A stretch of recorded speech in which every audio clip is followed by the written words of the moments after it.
having a routine, having something that allows you to have a routine that's very pleasant. And sometimes our routines are pleasant and sometimes they're not. There's a reason behind this, and that is about process, systems, steps, organization. How do we achieve success? And how do we replicate success? Now, our members here are coming from a lot of different backgrounds. So some of you are leaders of people, some of you are in sales, some of you are in nonprofits, some of you are going for advanced degrees, some of you work for companies like mine where you're doing different roles, everything from HR to creative design to marketing. So many different people on one call, yet we all do have something in common. And that is we want to be successful at something. But I'm reading this book called Atomic Habits: Tiny Changes, Remarkable Results. An easy and proven way to build good habits and break bad ones. I was like, this sounds really good. So as I was reading again last night, so I've usually got 4 or 5 books that I'm reading all at one time. It's just a weird thing I do. At the same time, I'm in the process of writing like 4 books. It's a weird thing I do. But every time I'm reading a book like this that is for my betterment, I usually start it by going backwards again and reading something that I read before. And notice I highlight, I scribble, I put stars in the margins.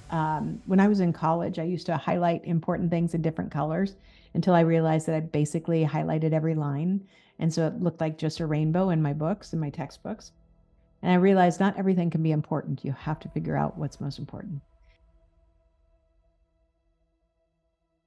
Every Olympian wants to win a gold medal. Every candidate wants to get the job.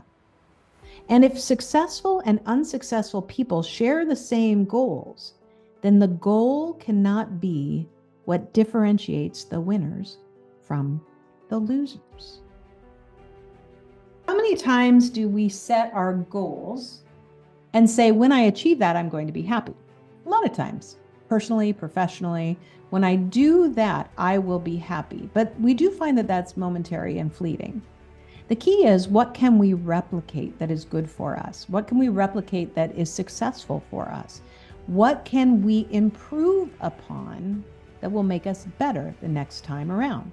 So I know that many of you on the call with us right now are reaching the last quarter of your fiscal year in your companies. So right now we're in Q2, obviously, of 2024. Businesses all over the world have different fiscal cycles. Some of them go with the calendar year. Some of them end in March. Some of them end in June. Some of them end in September. How can I create a system for myself that will lead to this successful goal, or this measure point of success, or to this thing I want to accomplish? What kind of system can I create? And you might say, well, Michael, how can I create a system for developing an underperforming employee? I mean, the systems we use are tell them they're in trouble, give them, coaching. Maybe it's to give them a written warning by email and a verbal warning, and then we put them on a performance improvement plan. Okay, that is a system.